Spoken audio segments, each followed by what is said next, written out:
views and opinions expressed in this program are those of the participants and do not necessarily reflect the views of BronxNet or the program underwriters.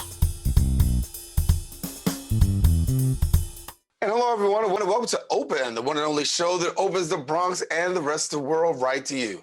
I'm your host, Daren Jaime, and today we're going to update you on what's happening in and around our borough, as well as across New York City. Coming up on today's show, we'll learn how the Museum of Jewish Heritage is launching virtual field trips, as well as some new resources for remote teaching and learning. And then we'll discuss a virtual education hackathon that's aimed at addressing disparities in the educational system. And then a little later on in the show, we'll learn how some businesses and homes can increase air circulation to mitigate COVID-19 spread. And if you stick with us, we'll talk about a community food and co-drive. We'll give you some more details about that a little later on in the show. And then finally, we're going to discuss an organization helping create positive social emotional programming for our youth. So stay tuned, because all this and much more is heading your way. Right now, we're officially open.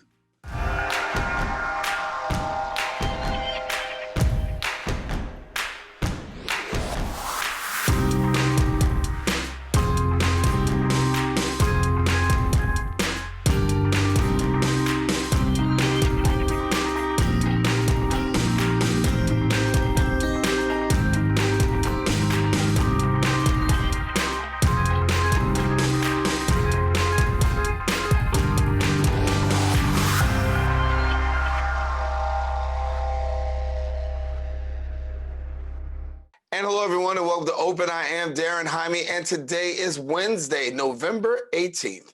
And you're watching Open, a live and interactive program that brings the Bronx and New York City straight to your TV sets.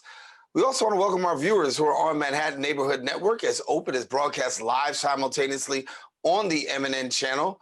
We also encourage you to stay connected to us on all of our social media platforms at BronxNet TV. Well, a lot has certainly been going on through the past week, and we can't bring you everything. But we can take you through we can take you to a couple of things with our Bronx updates.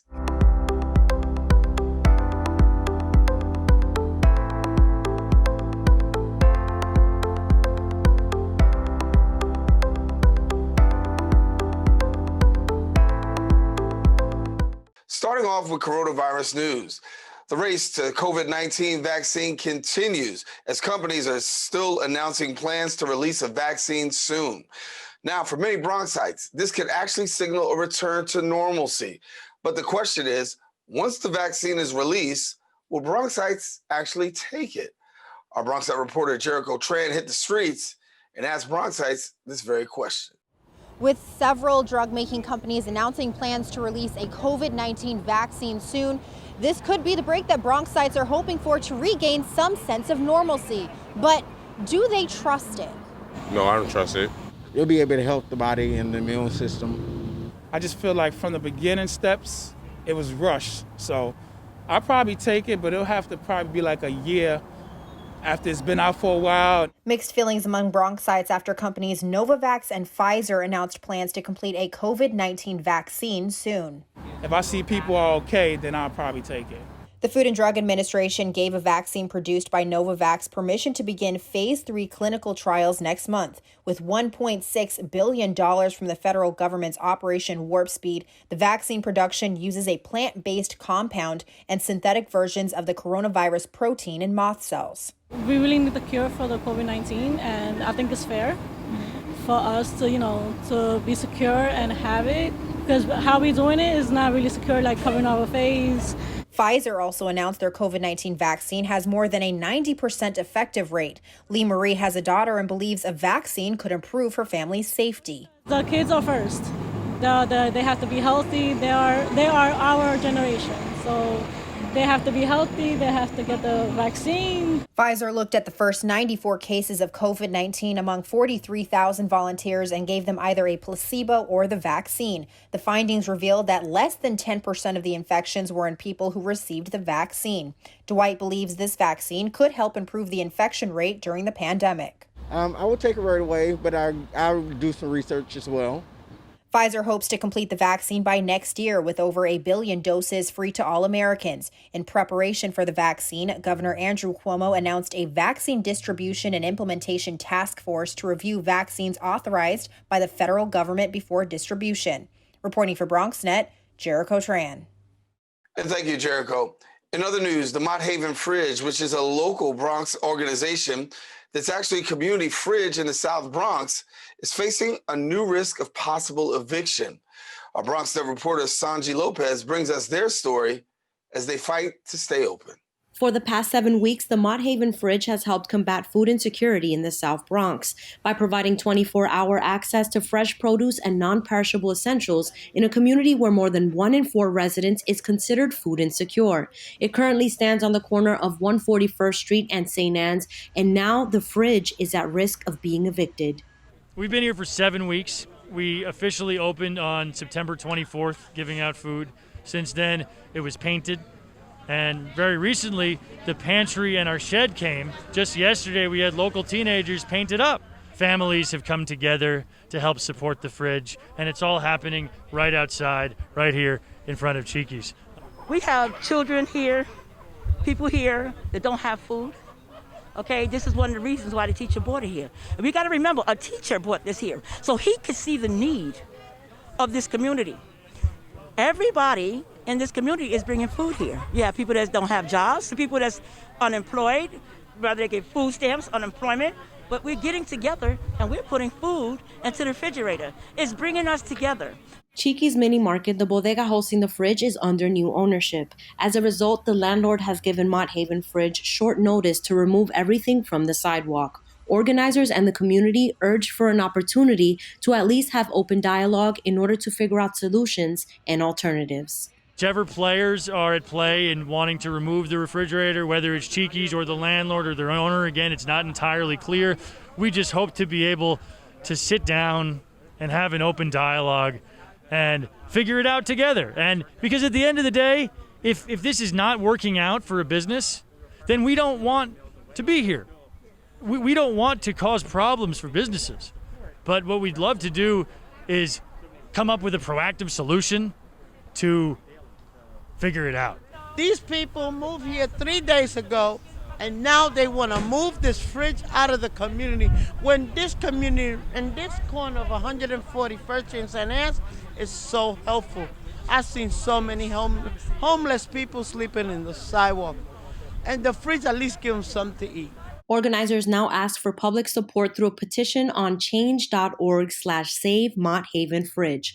The community hopes to show the new ownership just how much the movement means to neighbors in hopes that it'll help the fridge survive. Reporting for BronxNet, Sanji Lopez. And thank you, Sanji. That's all the time we have for our Bronx updates. We want you to stay with us. We got a great show coming up. Open continues right after this. When taking public transportation, don't touch your phone. Carry hand sanitizer and use it immediately upon leaving the bus or train. Avoid touching your face. If someone is coughing or sneezing, move away. Wash your hands with soap and water as soon as possible.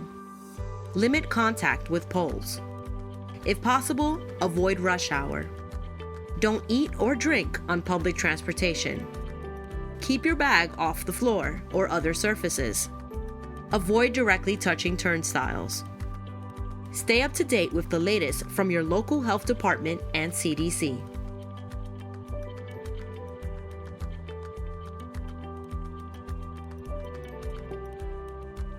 And welcome back.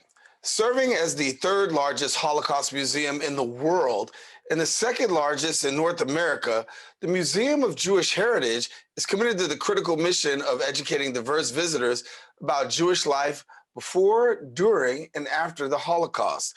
The museum maintains a collection of more than 40,000 artifacts, photographs, documentary films, and survivor testimonies. The Museum of Jewish Heritage, a living memorial to the Holocaust, will launch a new virtual field trip for school groups coming up in November. And joining us now to share a little bit more is the president and the CEO of the Museum of Jewish Heritage, a living memorial to the Holocaust, Jack Kliger. And Jack, good to have you.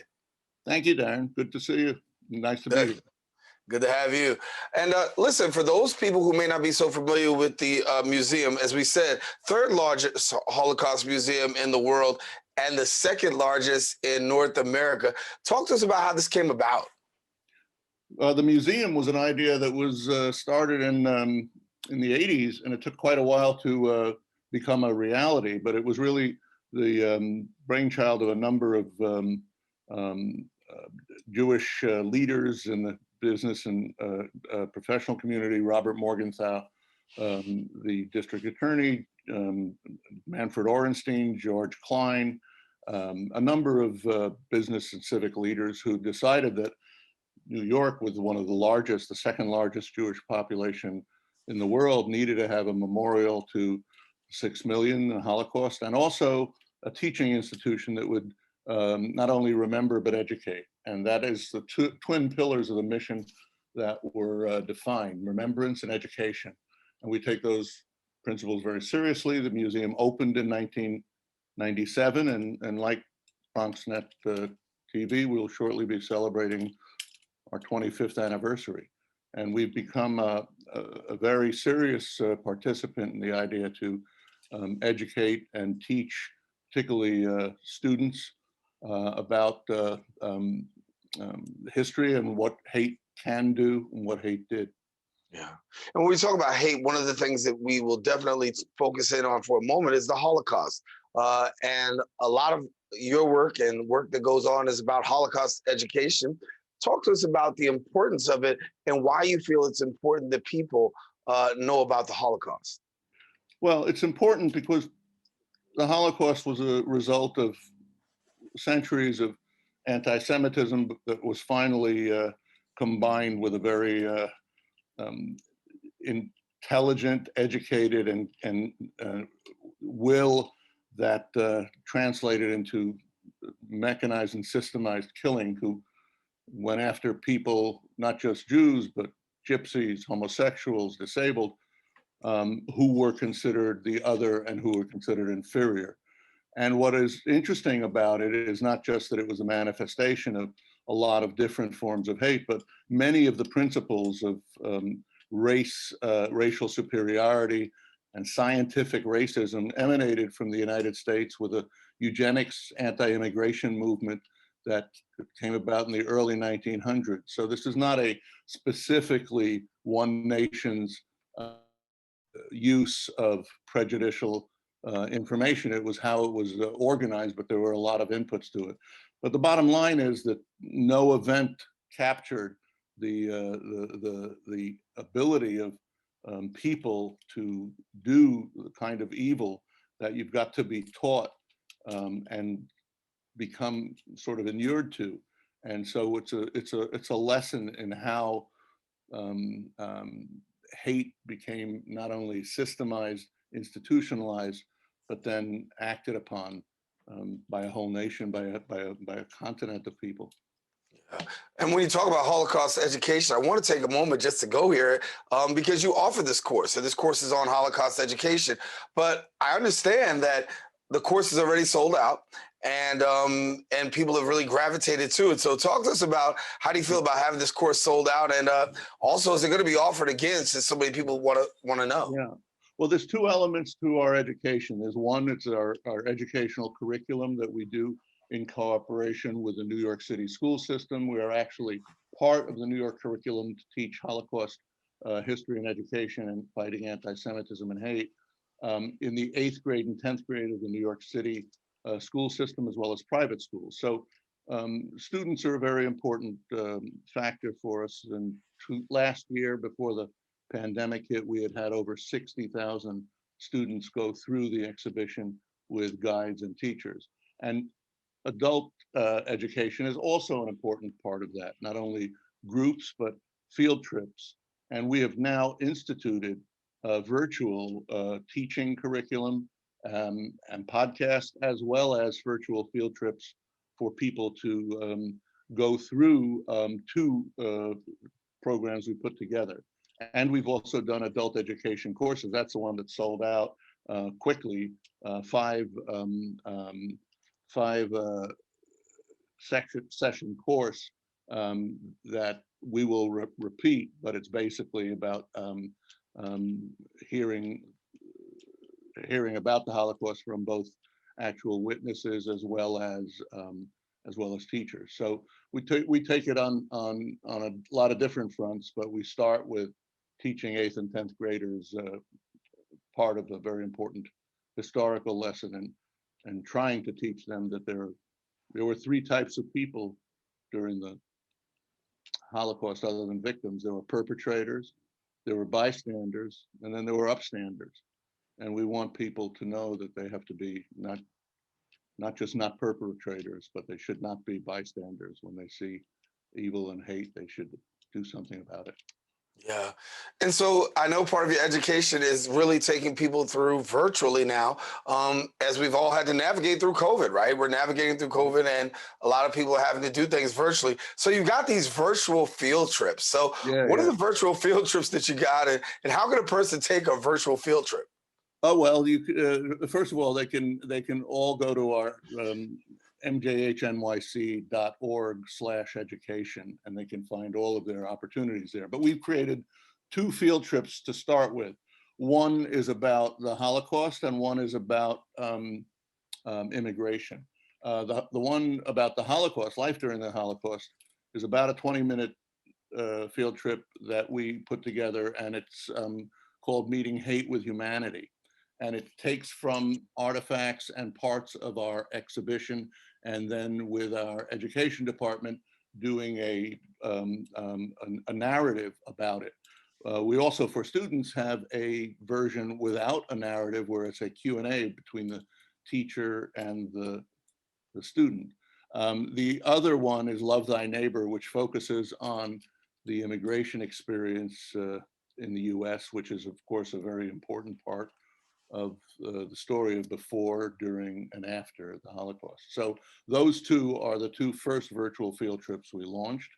And then the adult education is, the part of that is something called Those Who Were There, Voices from the Holocaust, which is a 30-minute episode featuring first-person testimony. So we've ramped up pretty strongly. All of this has been done in the past 8 months since COVID related issues forced us to shut the museum, which we've now reopened on a partial basis. But nonetheless, we find that whereas in prior years, prior to COVID, we had roughly 200,000 in-person visitors to the museum, including students, with the past 8 months, just on virtual platforms, we've had over 100,000 people interact with the museum. So we've really tried to build out beyond the walls, and one of our core efforts has been in educational and teaching materials.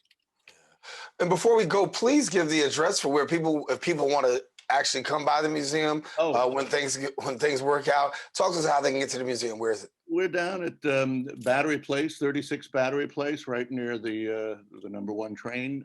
In the shadow, we face both the Statue of Liberty and the Ellis Island immigration. We're at the southwesternmost point on Manhattan Island in Battery Park City.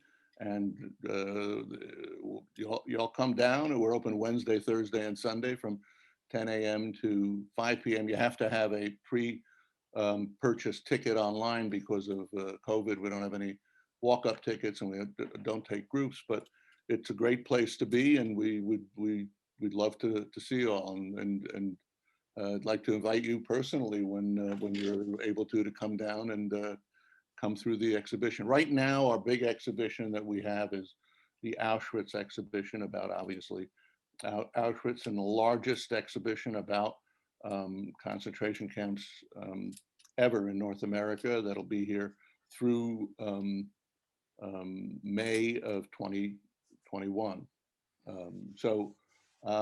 But many of the lessons that we're talking about, the teaching tools we're talking about, are about artifacts from the collection, but there's never anything like seeing the real thing.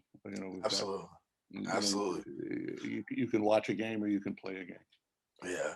Well, I'll make you this promise that if we get life, health, and strength, I will make it down there once COVID is over. Jack Kliger, thank you so much for being with us here on Open. Thank you very much. It's a pleasure to be here, and stay safe, stay well. You stay safe as well. All righty. Now, if you want more information about the museum, we encourage you, please visit the website. The website, mjhnyc.org. Once again, mjhnyc.org. We have more Open coming up. We're going to take a quick break. We'll be right back right after this.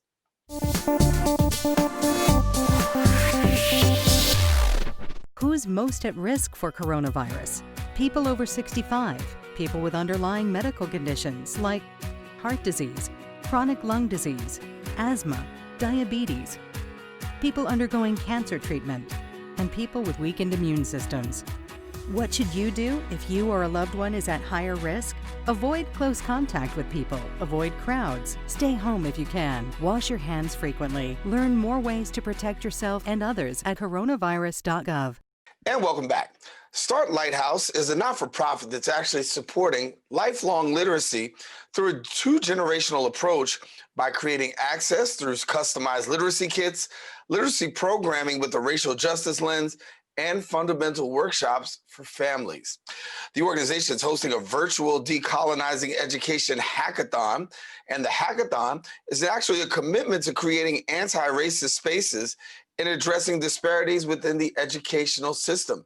And here now to share a little bit more about the event and exactly what's going to happen this upcoming weekend is the executive director and co-founder of Start Lighthouse, Rina Madhani, and then also co-founder of Start Lighthouse, Anya Morales. And welcome back to the show. Thank you so much for having us. Really happy to be here. Yeah, it's an important conversation to have, particularly in the area of education. And when we look right now, we can say there's a lot of educational disparities. And I know for Start Lighthouse, you guys really are trying to pay particular attention to a couple of key areas. So I'll let you take it away with a little bit about what's getting ready to happen. Yeah, absolutely. So just to preface, right now, our education system is just facing unimaginable challenges. It's required educators, family members, caregivers, and students to really become these fearless problem solvers and continue forward. Our education system wasn't designed to be taking place in a remote or hybrid setting, but we've had to pivot. And when we're thinking about decolonizing our education system, I think it's really important for us to note that our education system wasn't actually fully integrated until the 70s. And that being said, we have an education system that was never designed to be inclusive. It was always intended to separate people of color and white people. And that's what leads us to hosting a virtual decolonizing education hackathon, because we want to cultivate a space and a community where educators, administrators, practitioners, students, family members, caregivers from all across the country can come together and start focusing on the issues of justice that are actively affecting our students of color. With the reforms that have been made, there have been great reforms in the criminal justice reforms that have been made recently. But talk to us about mitigating that school to prison pipeline, because I know that's one of the passions that you guys will be addressing. How do you feel that things are going in that area? Have we made significant progress? I think personally, in my opinion, no, I don't think we've made significant progress, especially when we look at New York City when it comes to charter schools. Instead of putting money into public education systems, we end up just defunding it constantly, and we continue to fund money into the police department, NYPD. Specifically, we saw that with this year's budget for NYC. Mayor de Blasio said he was defunding NYPD by $1 million, but instead he put that into schools, but it's for more security, to have more cops in schools, and that's not going to help, because it shows that when we have police officers in school, we don't it hasn't done anything. They haven't stopped any shootings. It just criminalizes students of color more. Especially when I think especially at charter schools, like my own experience working at some, we have restorative justice practices that are not actually utilized fully or actually consistently used in the school. And we see a lot of students of color, especially young Black boys, who get suspended more. We see a lot of females, a lot of Black girls get suspended more, and we don't talk about that because a lot of time it's focused on male students. We have like kindergarteners, like first and second graders getting suspended for tantrums. That's not how school should be. School should be a place for children to learn and feel loved and respected and feel safe. And I'm not a parent, but I would not want to send my student right now to a school that they don't feel safe at. And I think it's really important that we have a chance to hear from the teachers and admin, people who are at the front lines and dealing with these situations, how they think it should be de-escalated. Because a lot of the times, school admin and staff, teachers, like they don't really get a say in these policies. They're just told what's happening and to follow through with it. Rina, when we talk about the environment, I think, one of the things that can be talked about is these spaces. And I know they're talking about creating learning spaces for dialogue and solutions. How do we go about creating these spaces that can actually be more fruitful for students? Yeah, absolutely. And I think it goes back to what Anya mentioned. Educators need to be a part of this conversation. They need to be a part of the solution development that goes into it.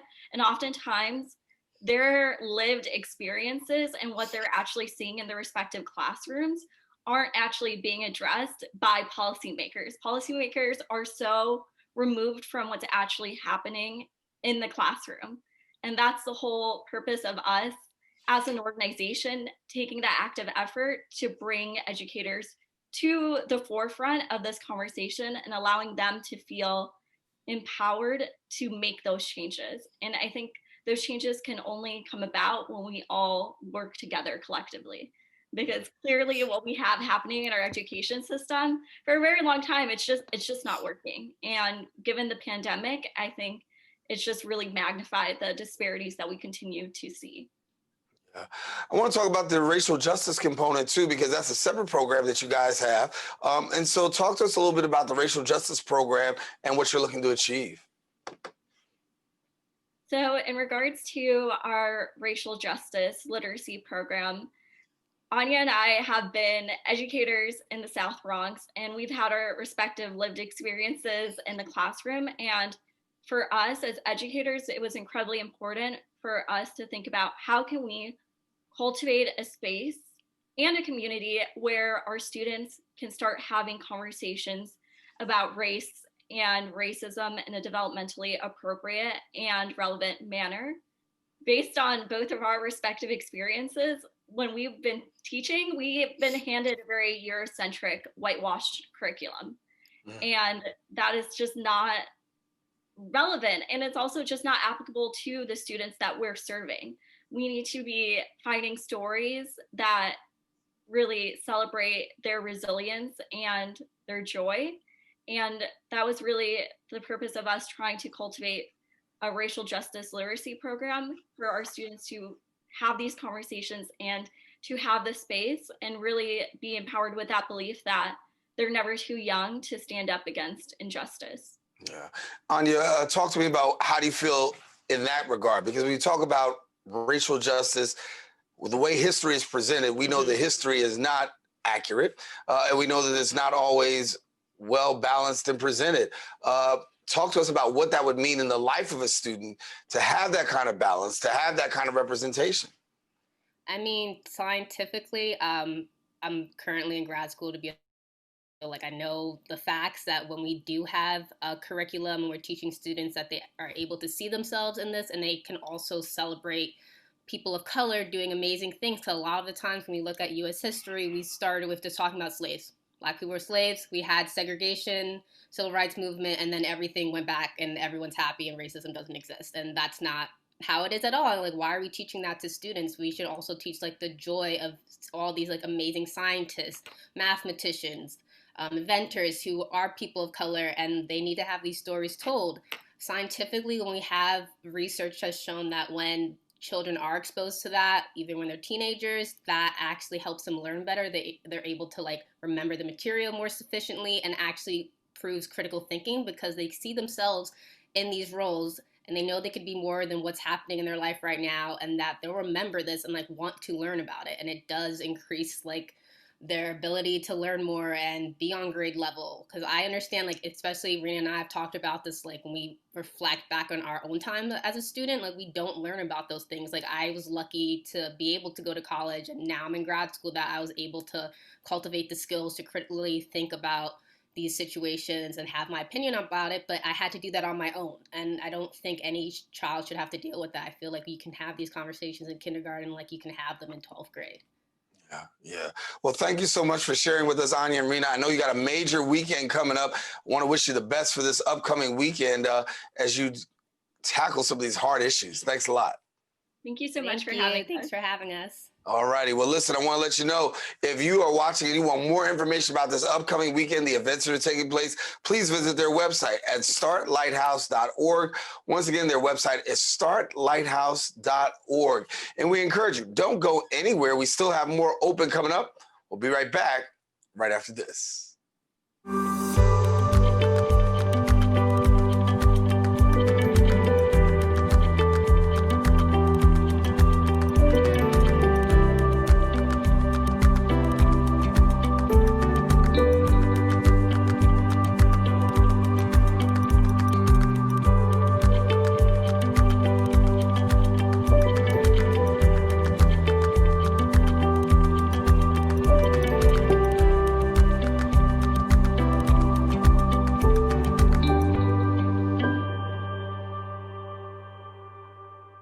Welcome back. As we get ready to move into the winter, people's actual risk for contracting and spreading COVID-19 greatly increases. Proper air circulation and ventilation, whether natural or mechanical, are keys to actually lowering the risks. Although many buildings, especially older ones, do not always have proper ventilation.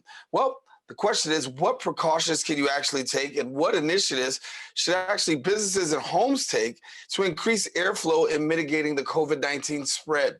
We're pleased to be joined by the principal of the Stephen P. Jacobs Group, Isaac Daniel Astrachan, and we thank you so much for joining us. Isaac, good to have you. Great to be back. Thank you for having me again. Yeah, glad to have you back. And obviously, you come back at a critical time, as we know that the numbers are continuing to rise across the city and across the country in regards to COVID-19. Many people are actually wondering, how can they make things better, given the fact that we know that you're supposed to be outdoors. If you have to be outdoors, that'd be a better chance of mitigating the risk. But now there's no two ways about it. We're going to have to go indoors. So walk us through a little bit about how we can get through this situation now that we're headed indoors. Well, this whole situation is about mitigating risk, right? So, like, I'm currently in my apartment. My wife is out. She put on a mask. She's out about. My son is in his bedroom doing some hybrid schooling. So I'm feeling pretty comfortable in my apartment, right? I'm only sharing the air that's in here with one or two other people. Now, once you start going, let's say the elevator. Now, in our building, when we were in lockdown, we were limited to one person in the elevator. Then things loosened up a little bit. We were allowed to have two people in the elevator because we're sharing the same air. This morning, I see an email from the building saying, "Oh, we're going back to one." That's it, right? So we have this common resource of air that we are sharing, and obviously, the more we are together in smaller spaces, the higher the risk is. So, following up on my son's example of going to school, he's virtual Monday through Wednesday and in person on Thursday and Friday. His school is, it's an older building, right? So they don't have the whole, fantastic ventilation system, and there was no way that they could put in a centralized ventilation system within the time frame and given the cost. So what do? They try to mitigate as much as possible. The kids have their masks on, they're socially distanced, and they open windows. But today the temperature is 46 going down to 33. So once it gets a little colder, this is not working out that well. Right. So what do you do? It's like in schools, I don't know, once it's going to get really cold, Are they just going to school and just putting their coats on and hats on and gloves on and just for the fact of being in school? I think this shows also that there's there are intrinsic issues that exist that haven't been dealt with historically, and now this pandemic, in many cases, is bringing that up, to the front. Yeah, let me ask about getting that airflow going. I mean, if you're in an older building, obviously you talked about your son's school, airflow is critical. So how do I get better airflow if I'm in an older building, an older school, if I'm in a home and the place that I'm in is an older building? Are there any possibilities here? Yeah, I mean, you can, you can obviously the easiest one is opening the windows. You can have fans, you can have purification systems that you put in the middle of your room. Those need to be calibrated to fit for that space that you're talking about. But it's not, it's not ideal. In more modern buildings, you've got centralized systems that allow you to bring air in, to condition it to whatever temperature you want and to get it out. So you're changing the volume of air approximately maybe every 10 to 15 minutes. You're getting this, let's call it this new air circulating. But even in those cases, it depends how good your system is. Then it depends what type of filters you're using. These HEPA filters are being used because they take care of most of the particulates that are in the air. So I take the example of, for instance, when restaurants, right? When the weather was nice, everyone realized that, hey, we don't need to be indoors and in air conditioning. It's fantastic to be, dining outdoors, and you're mitigating your risks. Now, little by little, now you put the heat lamps in. Now you start putting partitions in those outdoor areas, and you're pretty much enclosing those outdoor areas. So if you look at some of these outdoor dining places now, it's really like another indoor space that's become totally enclosed. So that kind of defeats the purpose. I think this is, they've been talking about the second wave since this pandemic began, and it was going to be the worst fall and winter because of mostly, this is that because of the weather, we're indoors. We can't take advantage of the outdoors, and we're all congregating more, and therefore the risk goes up, unfortunately. So if I'm at home, for instance, and I know they've already said it, don't bring a whole lot of people home for the holidays, but if I'm at home and I'm trying to do the best job I possibly can to help my house out, air filtration are quite beneficial, I take it. Lowe's, Home Depot, and those other places will probably be seeing a whole lot more business and a whole lot more items coming off their shelf. Yeah, I mean, definitely. But again, we had, it's how much risk are you willing to take on? We had people over the other day for dinner, but who we haven't seen in months. Happy to see them, happy to have dinner together. But what are you asking people to put their masks on while they're in your house and eating and stuff? No, you're thinking they've done the right thing, they've been safe, and we're all having dinner together. There was only 2 people. We didn't have 20 people. So everyone, I think, needs to use common sense, and just try to minimize as much the risk as possible. As far as unfortunately, there's not that much in an existing, environment. There is not that much you can do other than, open the windows, try to change the air as much and frequently as possible. So I'll cut across the field for a short answer. The bad answer is, I guess since winter's here, we're pretty much going to have to hunker down and do this thing indoors. And when things open up again and we have the ability to open up the windows, we could probably see some better relief. That's pretty much what you're saying. Yeah, I think so. And I think, the numbers showed it when in the spring, And we, especially in New York, we were all doing the right thing, right? We were social distancing, wearing our masks, and we were enjoying living more outside. And you know, the numbers showed that that was working out relatively well. Yeah. Well, we got to leave it there, but thank you so much for joining us and being with us. Of course, we want to make sure that we continue to stay connected to you. Isaac, how can people stay connected to you to find out more information during this season? Well, I'm on Twitter, ID Astrachan. You can find me on Facebook. You can find me anywhere. Stephen B. Jacobs, Group Architects. Any questions you have, feel free. All righty, Isaac, we got to leave it there. Thanks a lot for joining us. And as he said, for more information, you can visit their website at sbjgroup.com. Once again, sbjgroup.com. We encourage you, stay with us. We've got more open coming up. We'll be right back in a few.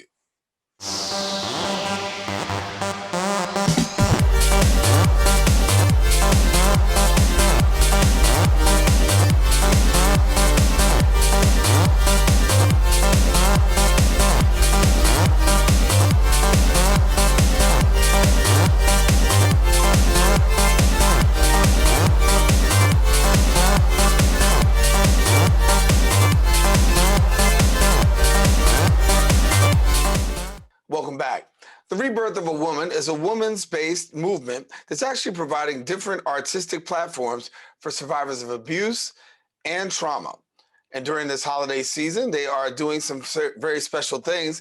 They're bringing monthly events to help restore the communities with joy, continuing to educate on implementing actual change, as well as giving back to those people who are in need, as well as younger generations. On November 22nd, the movement will actually be having their second borough food and coat drive happening both in the Bronx as well as in Harlem. Here now to talk a little bit more about it is the founder of Rebirth of a Woman, Mercy Baez. And Mercy, good to have you. Great to be here again. Thank you for having me. Welcome back. Welcome back. And if viewers didn't get a chance the first time to find out just a little bit about Rebirth of a Woman, why don't you just give us a little intro into your organization?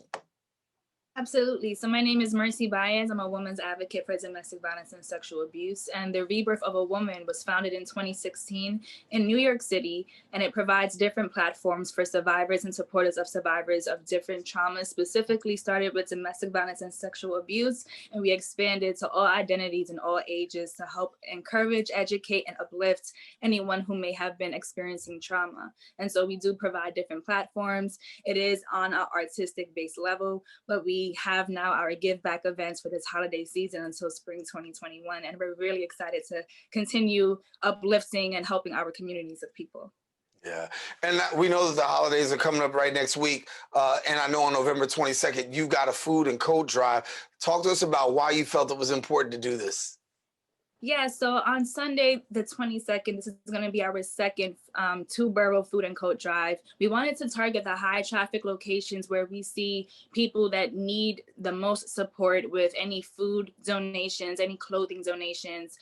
And so we wanted to go both in the Bronx and Harlem on 170th Street and Jerome Avenue, that's by the 4 train, and in Harlem on 125th and Park Avenue, that's also 1 block away from the 4 train as well. And so we just wanted to create a celebratory event at the end of our food and clothing drive and really just create this aura of joy and just happiness for us to continue through the holiday season, because we do understand that the holidays can bring on different anxieties of different traumas and recollection of different PTSDs that people might have been experiencing.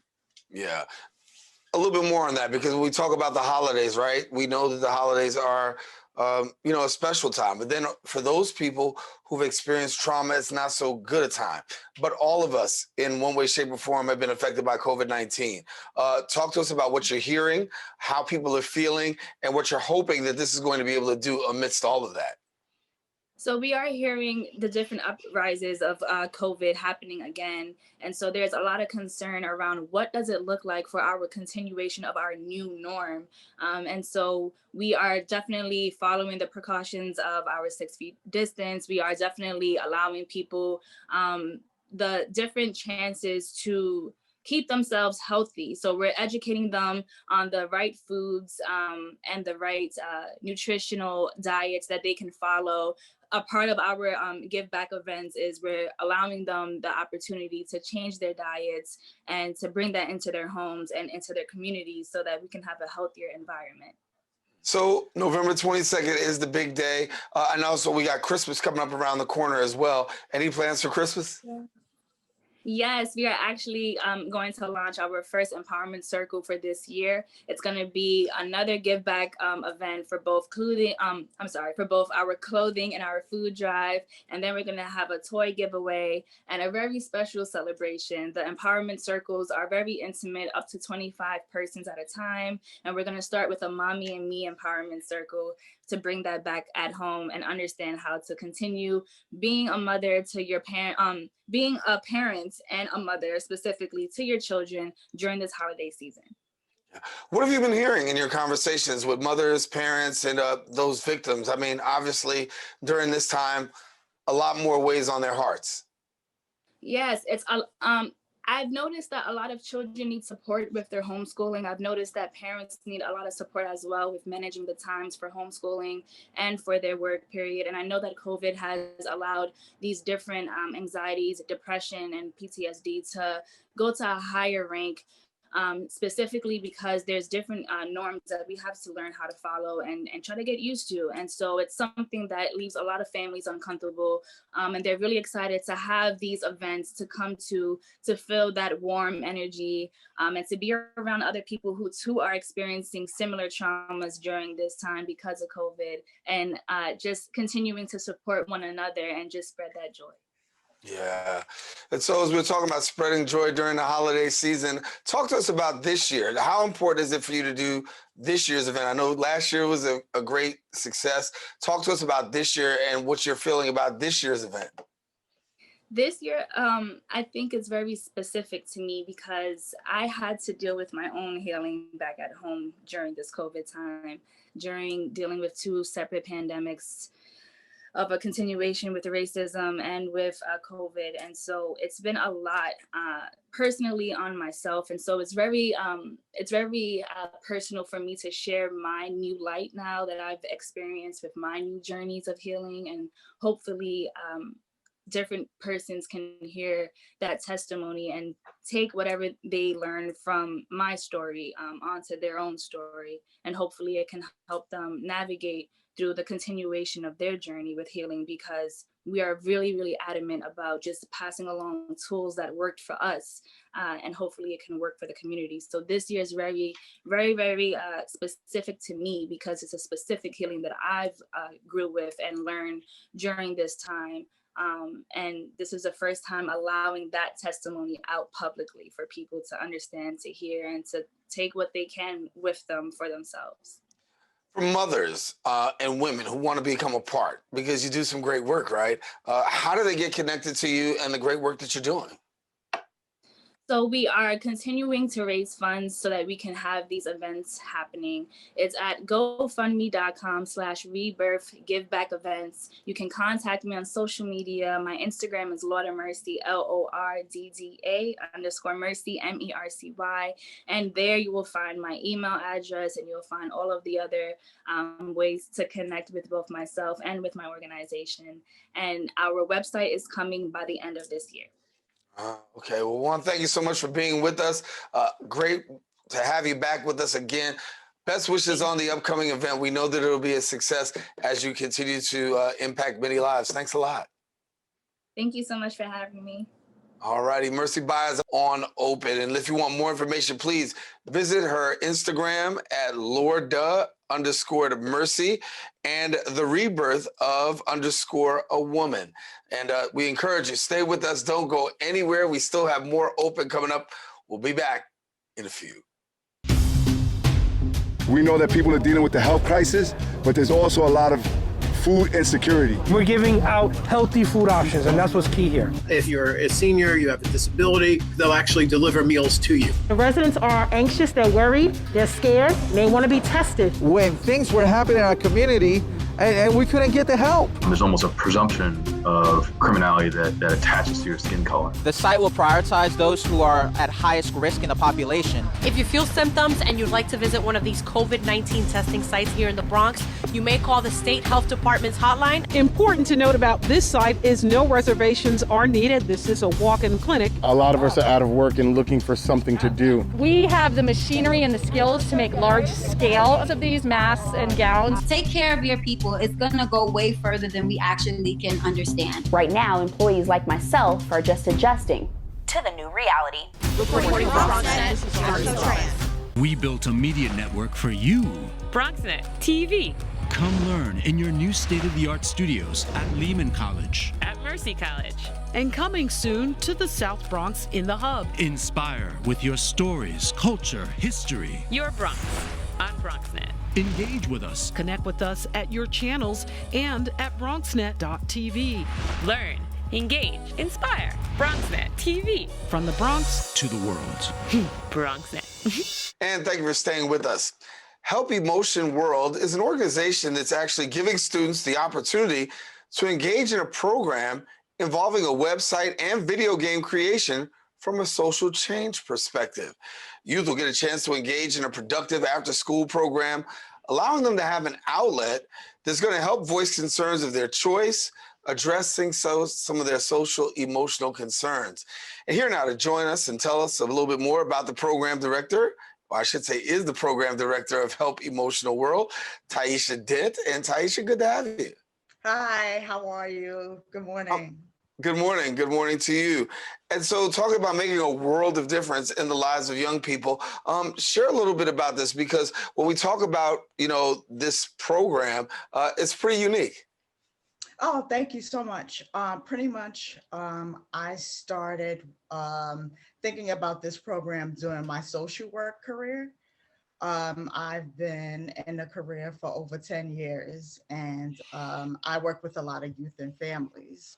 Mm-hmm. And I noticed that young people, they're always on their phones. Technology is the big thing. So my thoughts were, well, they're always on their phones. Maybe they can have an opportunity to learn how to do an app, or learn how to do a website, or, learn how to do a game. So that's where the idea sparked. I've actually been juggling, jobs for the past 3 years to be able to work on this organization. So I'm what you call a dualpreneur. Shout out to all the dualpreneurs out there who, still work to pay bills and, have dreams of their own. So shout out to you guys. But pretty much, I wanted this idea to come alive, and I started going to school fairs, and I finally built a relationship with a school in the Bronx. Actually, that's where I'm from, born and raised. And I was in a school for 2 years, actually, and pretty much the young people were able to learn web design. So they had an opportunity to learn front-end web design. I had a volunteer come in at least once or twice a week, and he was able to teach the young people front-end web design, but with a twist. They were able to focus on topics that were important to them. So like stress or security, or what's going on in their environment. So it was a great opportunity to mix their interests, but also learn some really important skills. You talk about skills. You want to develop positive social emotional programming. Talk to us about what the negative social emotional programming is and how you look to counter that with positive social emotional programming. That's a good question. I mean, if you think about it, programming is everywhere. You look at a poster, you look at shows on TV, ads, certain messages are everywhere. So to combat that, it gives, freedom of choice. It gives freedom to be able to explore things in a positive light. It's just, this idea is just a pathway, a light to be able to allow youth to have the opportunity to explore their ideas, explore their emotions in a healthy way. So hopefully that's the goal, to combat the negative messages that we see every day. I want to talk about a good ear guidance service and what that actually means. Oh, okay, cool. AGE, a good ear guidance services, pretty much that part of my organization is creative writing sessions. So basically, anyone of any age will get a chance to engage in a creative writing session where you can write on the spot, write a poem or free write, or have something pre-written where the person I'm having a session with can read or what they wrote, and we explore from a more emotional perspective what's going on in the writing. Why did you write that the sky is orange? You know what I mean? Like, why does the sky have to be orange? So we dive into a person's writing and give them a chance to explore their imagination, to explore what they're feeling, why they're feeling a certain way. So I'm pretty excited about that venture as well. Yeah, you got a 12-week program. So let's talk about how a young person can actually get connected to the program and what they can expect when being a part of it.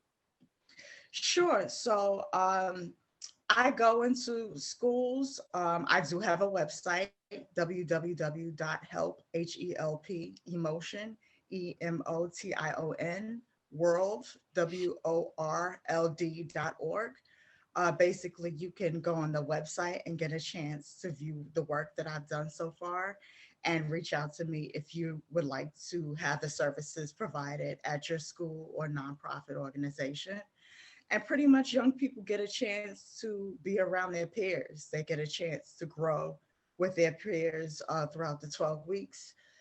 They learn some really important and really hands-on skills from some amazing facilitators, and they get snacks, of course. That's always important with young people. Yeah, when we talk about young people and snacks, they definitely want that. So can't have class without something to eat. So that's it's major. But listen, as we get ready for the new year, got a couple of seconds left. But before we get to the new year, talk to us about plans for the new year and what you got coming up. Sure. So hopefully within the new year, one of my main goals is to create an online program. I know due to the circumstances during this time, being in person could be a challenge, because before COVID, my after-school program was in person in schools. So I'm definitely in regroup mode. I want to think about creating an online program where youth can be able to engage with each other online from home or wherever they are. So that's definitely one of the main goals within the new year, and to continue to network, continue to build the organization, build the vision. So I'm looking forward to the new year. Yeah, we are looking forward to the new year too. Taisha, thank you for the good work you're doing, impacting the lives of our young people. Glad to have you with us here on Open. Oh, thank you so much. Thanks All for right, having me. Taisha Dent, our guest here on Open. And guess what? If you want more information, please visit our website at helpemotionworld.org. Once again, helpemotionworld.org. Well, we come to the end of our show today. I want to thank all of our guests for joining us, and most of all, you, the viewer, for tuning in. And if you missed any part of today's show, you can catch the Recablecast on Bronx's Channel 67. If you have Verizon, that would be Channel 2133. And don't forget to check us out on the web at bronxnet.org. And if you want a brand new episode of Open, come back on Friday. My girl, Rina Valentine, will be bringing you all the best in arts and entertainment on Open. I'm Daren Jaime. Until next time we meet, take care, stay safe, and God bless. And most of all, keep this channel wide open.